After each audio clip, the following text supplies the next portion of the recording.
భారత్ మాతా key వర్ధిల్లాలి నరేంద్ర మోడీ గారి నాయకత్వం వర్ధిల్లాలి నరేంద్ర మోడీ గారి నాయకత్వం జై శ్రీరామ్ జై శ్రీరామ్ మన యొక్క భారత ప్రధానమంత్రి మన ప్రియతమ నాయకుడు ఇప్పుడే వేంచేసినారు వారికి మన రాష్ట్ర అధ్యక్షులు కిషన్ రెడ్డి గారిని స్వాగతం పలకాల్సిందిగా మనవి చేస్తా ఉన్నాను జై జై మాతా జై జై మాతా భారత్ మాతా కీ వందే వందే కమలం గుర్తుకే వర్ధిల్లాలి నరేంద్ర మోడీ గారి నాయకత్వం రాష్ట్ర అధ్యక్షులు గౌరవనీయులు కిషన్ రెడ్డి గారిని మాట్లాడవలసిందిగా మనవి చేస్తా ఉన్నాను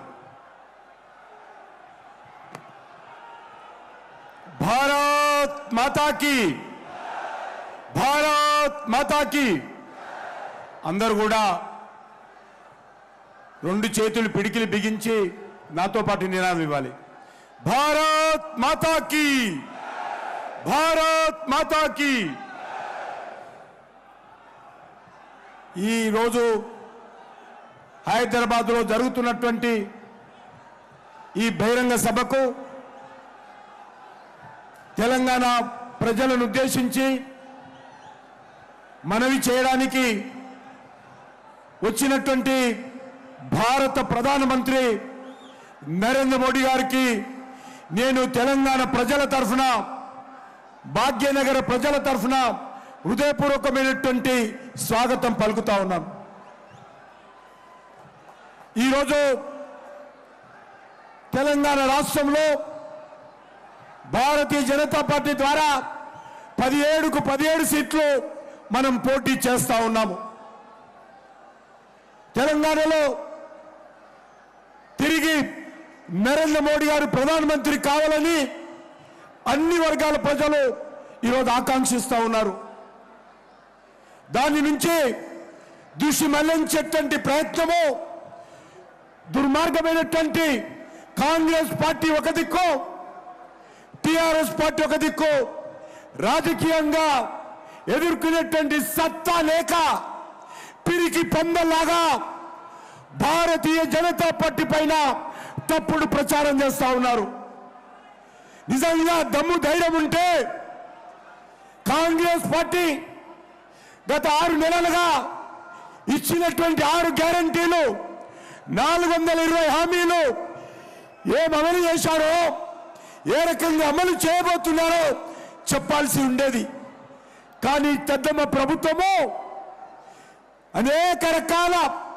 బురద జల్లేటువంటి ప్రయత్నం తప్పుడు ఆరోపణలు చేసేటువంటి ప్రయత్నం చేస్తా ఉంది నేను తెలంగాణ ప్రజలకు ధన్యవాదాలు తెలియజేస్తా ఉన్నాను Congress party BRS party BJP మీద అనేక రకాల ఆరోపణలు చేసినప్పటికీ కూడా ఈరోజు ప్రజలు నవ్వుకుంటున్నారు వాళ్ళను నవ్వుకుంటున్నారు నరేంద్ర మోడీ గారు ఏంటో నరేంద్ర మోడీ గారి కమిట్మెంట్ ఏంటో మాకు Revanth Reddy certificate Rahul Gandhi certificate KCR certificate అవసరం లేదు ఈ దేశం కోసం ప్రాణాలు ఇచ్చేటువంటి నాయకులు కార్యకర్తలు ఈ భారతీయ జనతా పార్టీలో కోట్లాది మంది ఉన్నారు ఈ విషయాన్ని గుర్తుపెట్టుకోవాలి ఈ దేశంలో పేద ప్రజల కోసం బడుగు బలైన వర్గాల కోసం దేశ అభివృద్ధి కోసం అంకిత భావంతో పనిచేస్తా ఉన్నాము అందుకే అడుగుతా ఉన్నాను ఈరోజు దేశానికి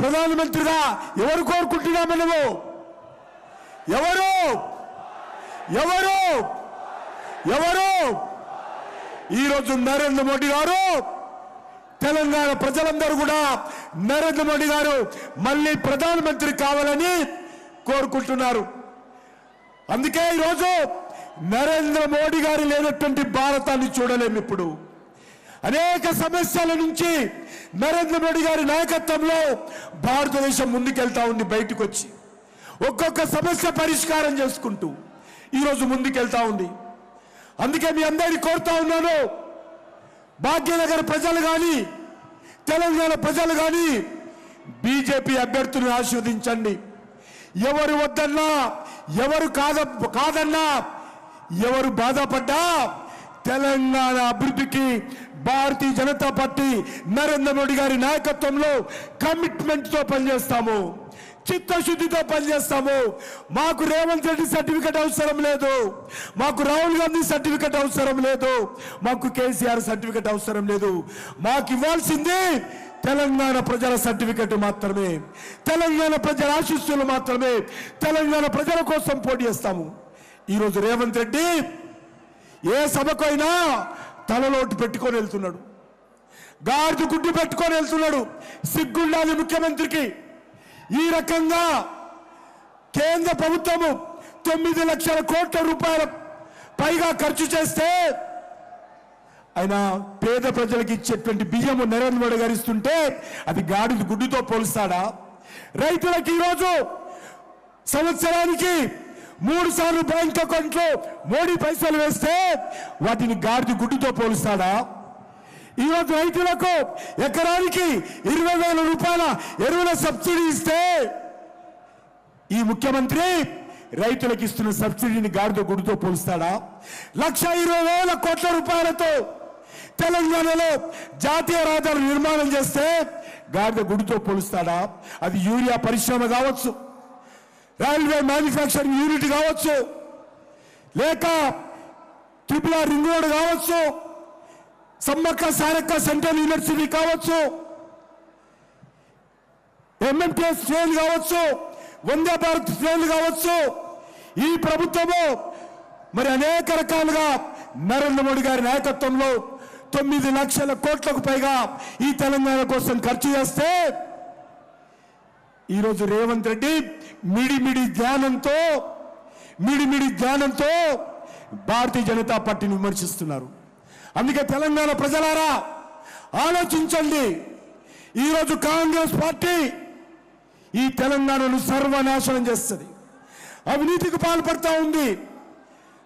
అంతేకాదు ఇక బీఆర్ఎస్ పార్టీ కుటుంబ పాలనతో తెలంగాణను పూర్తిగా దోచుకున్నది.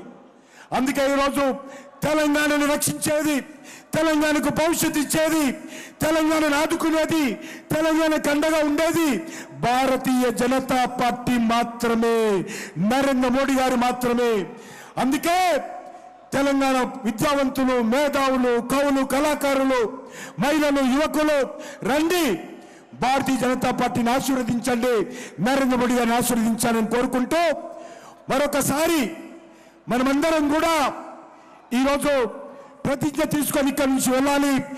అదేవిధంగా తెలంగాణ ప్రజలను, భాగ్యనగర్ ప్రజలను కోరుతా ఉన్నాను, 13వ తేదీన ప్రతి ఒక్కరు కూడా ఓటు హక్కు వినియోగించుకోవాలి, నరేంద్ర మోడీ గారిని ఆశీర్వదించాలి, కమలం పువ్వు గుర్తు మీద ఓటు వేయాలని మీ అందరూ కోరుకుంటూ సెలవు తీసుకుంటున్నాను. ఇప్పుడు మన ప్రియతమ ప్రధానమంత్రి నరేంద్ర మోడీ గారు మనల్ని ఉద్దేశించి ప్రసంగించాల్సిందిగా, తెలంగాణ సమాజానికి ఉద్దేశించి ప్రసంగించాల్సిందిగా కోరుతా ఉన్నాను. आपके जीवन में सुख रहे, समृद्धि रहे, लक्ष्मी जी का आशीर्वाद रहे, आपका भाग्य बना रहे, सौभाग्य बना रहे, ईश्वर से यही कामना है। तेलंगाना अक्षय तृतीया एक बड़ा त्योहार होता है, इसके बावजूद भी आज मैं ये दूसरा कार्यक्रम तेलंगाना में कर रहा हूं और जिस प्रकार से लोग उत्साह उमंग के साथ जुड़ रहे हैं, भारत के उज्जवल भविष्य के लिए ये आपका कमिटमेंट दिखाता है। साथियों, हैदराबाद तो स्पेशल है ही, ये वेन्यू भी और स्पेशल है। आप में से बहुत लोगों को याद होगा 10 साल पहले यही एक विराट सभा हुई थी और एंट्री के लिए पैसे देकर के टिकट लेना पड़ता था। और वो एक ऐसा टर्निंग पॉइंट था जो इस धरती से पूरे देश में निराशा को आशा में बदलने की आंधी चली थी। और आज फिर ये दृश्य, ये माहौल साफ दिखाता है कि तेलंगाना का मूड क्या है। तेलंगाना कह रहा है कांग्रेस नक्को, बीआरएस नक्को, एमआईएम नक्को, बीजेपी कोई वोट देंगे, बीजेपी को जिताएंगे। साथियों, मैं तेलंगाना में जहां जहां गया हूं, एक अभूतपूर्व क्रांति में देख रहा हूं। तेलंगाना के परिणाम पूरे देश में उत्साह भरने वाले परिणाम आने वाले हैं।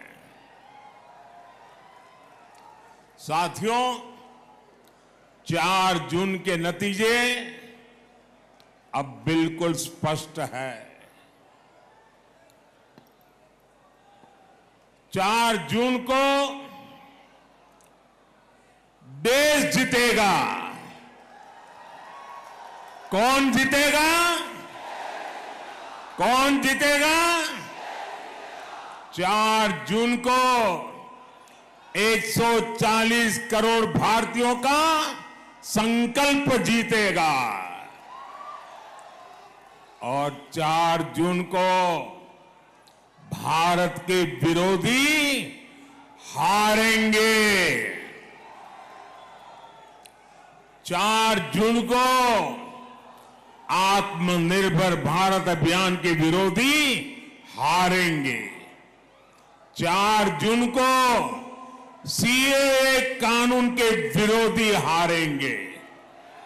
4 जून को यूनिफॉर्म सिविल कोड के विरोधी हारेंगे।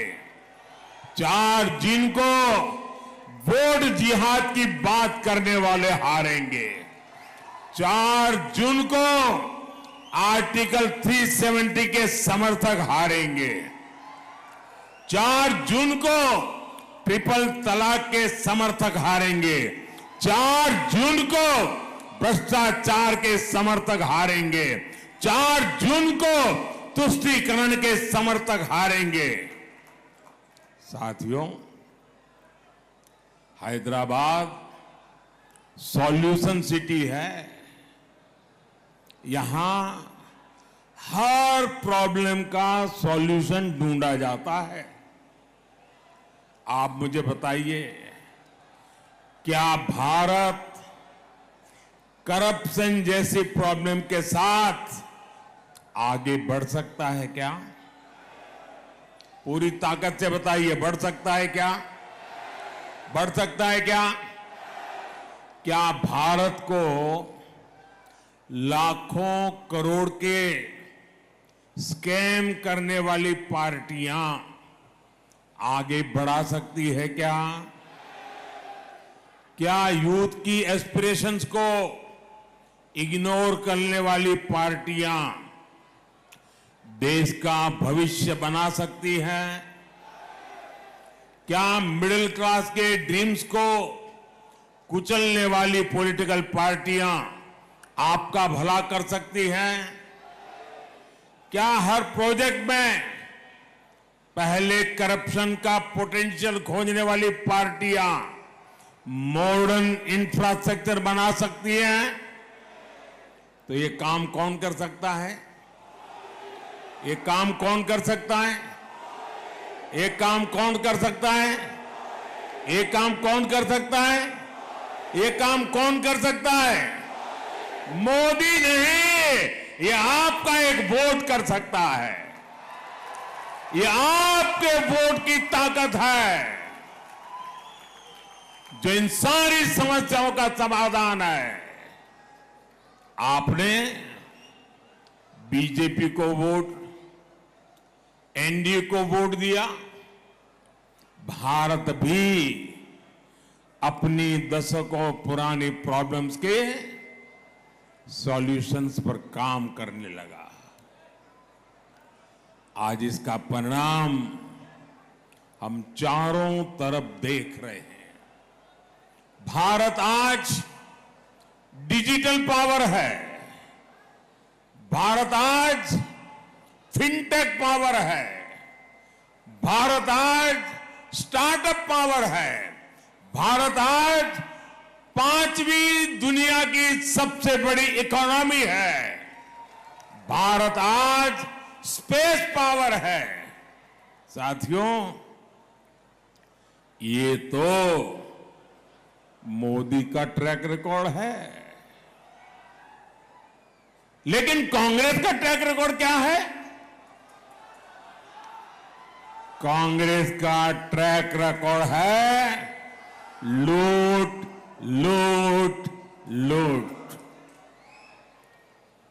कांग्रेस का ट्रैक रिकॉर्ड है अपीसमेंट। कांग्रेस का ट्रैक रिकॉर्ड है डायनेस्टी फर्स्ट। कांग्रेस का ट्रैक रिकॉर्ड है आतंकवादियों पर नरमी।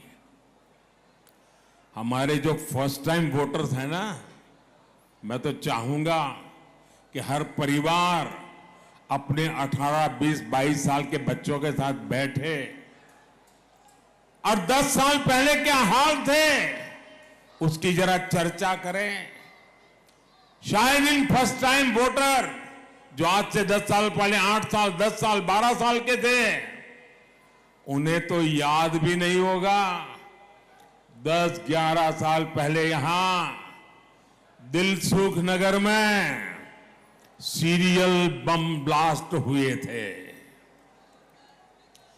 कांग्रेस की सरकार में पहले पूरे देश में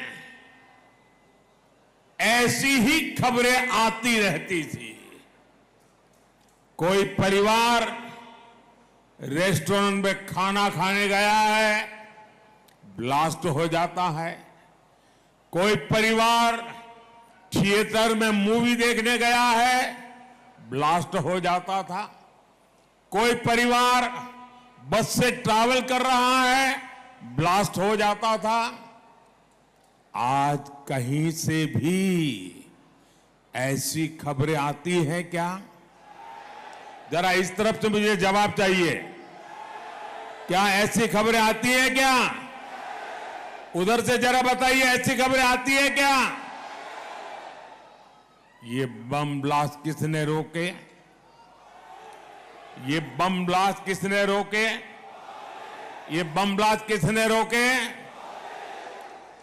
ये बम ब्लास्ट रोकने का काम आपने दिल्ली में एक मजबूत सरकार बनाई, मोदी को सेवा उसका अवसर दिया, तब जाकर के रुका है। लेकिन ये बात कांग्रेस और इंडी गठबंधन को पसंद नहीं आ रही है।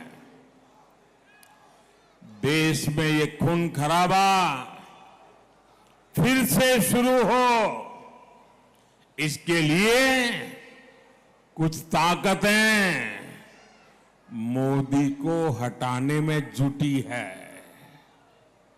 इसलिए मैं हैदराबाद से पूरे देश को सतर्क करना चाहता हूं। कांग्रेस को वोट देना मतलब वो पुराने दिन जो कोई अनजान पंजा आतंक को उसके साए में जीने के लिए देश को मजबूत कर दिया था, देश को मजबूर बना देता था। और इसलिए फिर से एक बार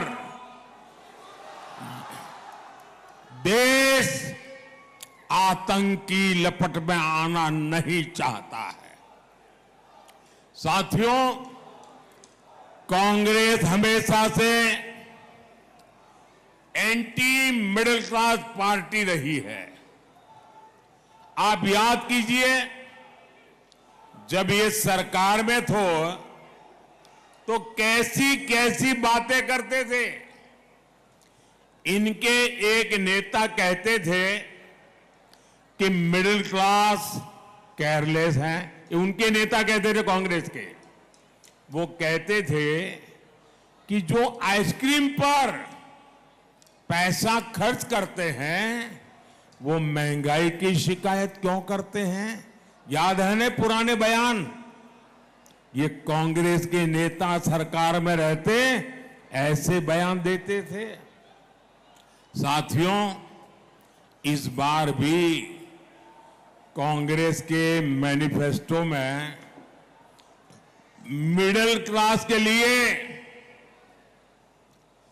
जरा सा भी विचार नहीं किया गया है।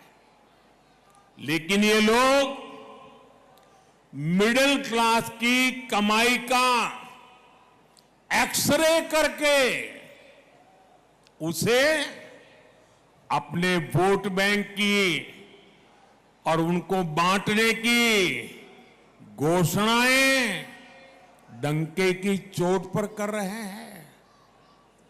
साथियों, आप मुझे बताइए, आपकी जो संपत्ति है उस पर आपके संतानों का अधिकार है कि नहीं है।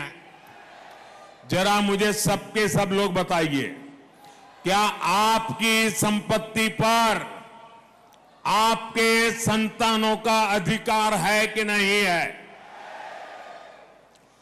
क्या कोई सरकार आपकी संपत्ति छीन करके आपके संतानों का अधिकार छीन ले, ऐसी सरकार आपको मंजूर है।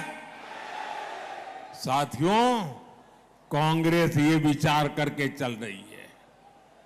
साथियों, कांग्रेस की नस नस में रेसिज्म का जहर भी भरा है। ये शाहजादे के उस्ताद अपने ही देश के लोगों को चीन का, अफ्रीका का बता रहे हैं।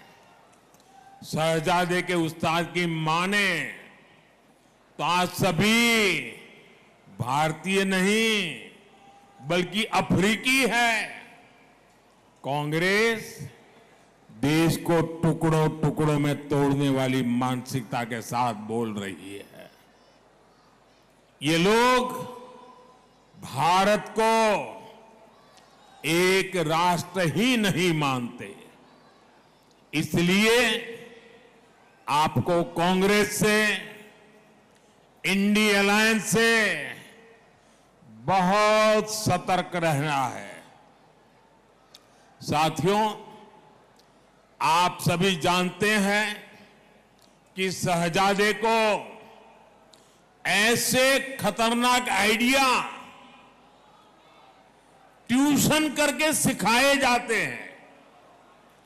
और शहजादे को ट्यूशन पढ़ाने वाले ने एक और बात कही है। वो कहते हैं कि राम मंदिर और रामनवमी मनाना गलत है। वो कहते हैं कि भगवान राम की पूजा आइडिया ऑफ इंडिया के खिलाफ है। मैं जरा आपसे पूछना चाहता हूं, क्या भगवान राम का अपमान आपको मंजूर है?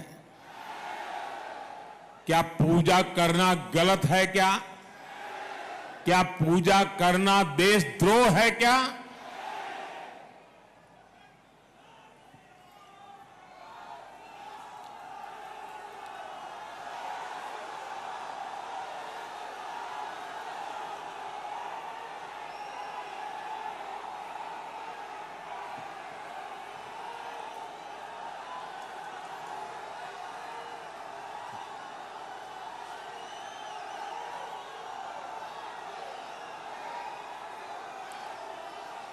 भारत को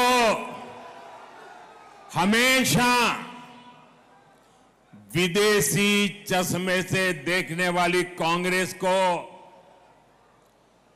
आइडिया ऑफ इंडिया का अंदाज ही नहीं है।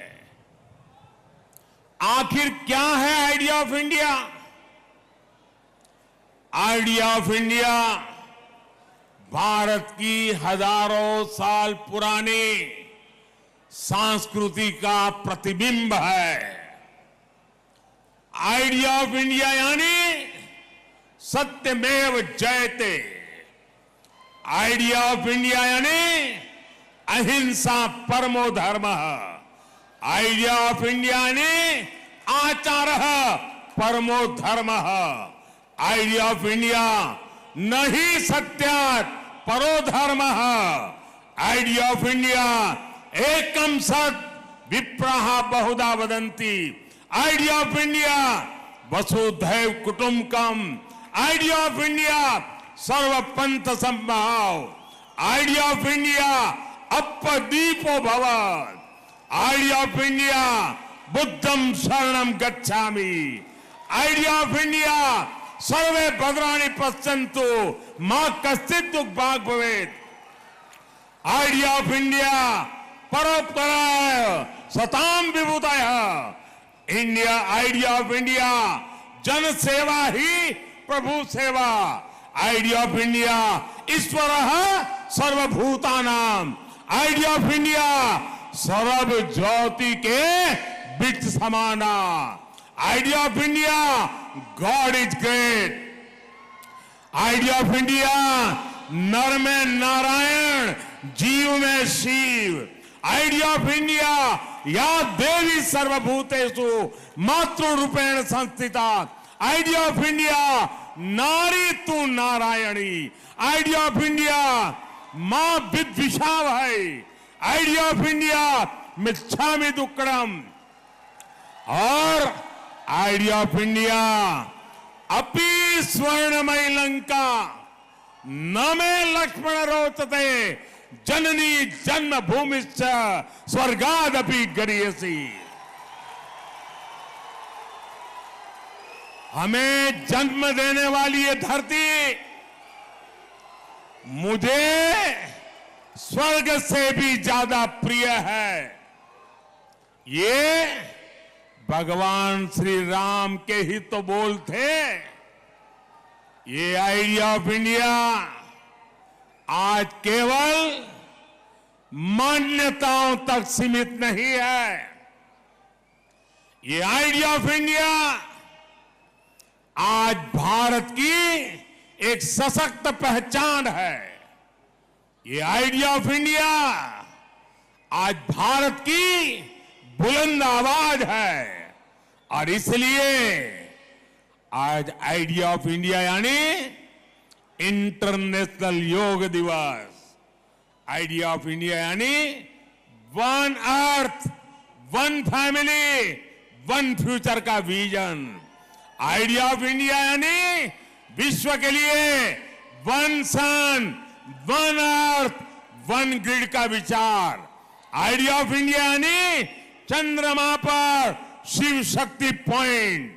आइडिया ऑफ इंडिया मतलब mother of democracy. Idea of India justice to all appeasement to none. जिन श्री राम से हमें ये प्रेरणा मिलती है उन्हीं प्रभु राम की पूजा को कांग्रेस आइडिया ऑफ इंडिया के खिलाफ बता रही है।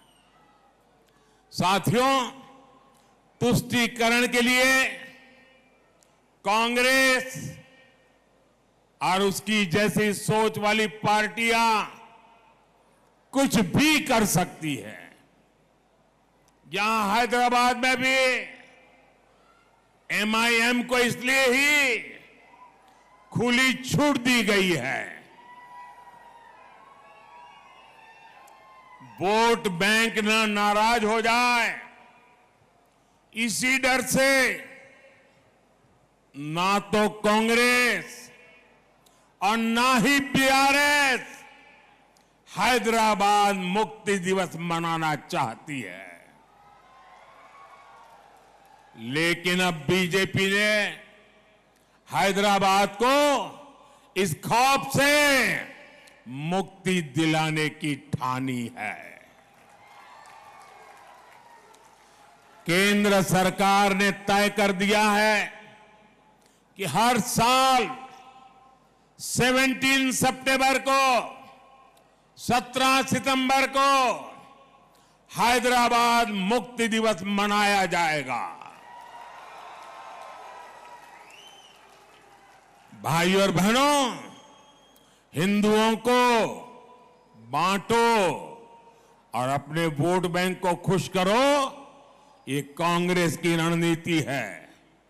इसलिए कांग्रेस एससी, एसटी, बीसी से रिजर्वेशन छीनकर रिलीजन के आधार पर बांटना चाहती है। आपने सुना होगा कि शाहजादे के करीबी और चारा घोटाले के दोषी नेता ने क्या कहा? जेल से बाहर आए हैं और क्या बोल रहे हैं? वो कहते हैं मुसलमानों को रिजर्वेशन देना ही चाहिए। और फिर इतना ही नहीं, वो कहते हैं पूरा का पूरा रिजर्वेशन मुसलमान को देना चाहिए। ये लोग बीसी कोटा के रिजर्वेशन को खत्म करके रिलीजन के नाम पर रिजर्वेशन देना चाहते हैं। इसका बहुत बड़ा प्रभाव जो जीएचएमसी चुनाव में पड़ा था वो हम सब ने देखा है। जिन सीटों पर बीसी समाज का हक था वो उनसे छीन ली गई। कांग्रेस यही मॉडल पूरे देश में लागू करना चाहती है।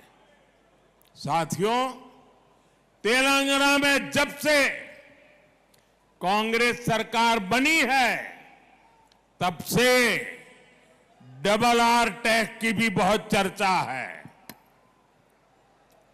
एक आर तेलंगाना का और एक आर दिल्ली का, इन्होंने मिलकर हैदराबाद को, तेलंगाना को एटीएम बना दिया है। मैंने किसी का नाम नहीं लिया, लेकिन डबल आर टैक्स पर यहां के मुख्यमंत्री खुद सफाई दे रहे हैं। साथियों, यहां हैदराबाद में तो ट्रिपल आर टैक्स का बोझ आपको उठाना पड़ता है। यहां एक आर रजाकार का भी है। ये रजाकार टैक्स कैसे काम करता है, ये ओल्ड हैदराबाद में दिखता है। कांग्रेस बीआरएस के समर्थन वाली मजलिस के सांसद वहां लंबे अरसे से है, लेकिन वहां बेसिक सुविधाएं तक नहीं है।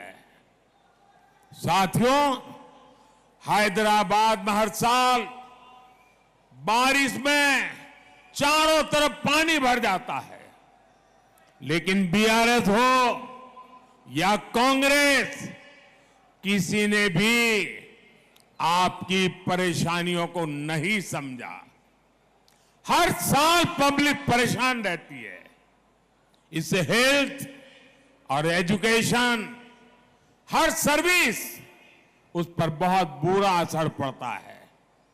यहां पावर कट से लोग परेशान हैं। साथियों, बीजेपी तेलंगाना के तेज विकास के लिए प्रतिबद्ध है। तेलंगाना को पहला एम्स किसने दिया?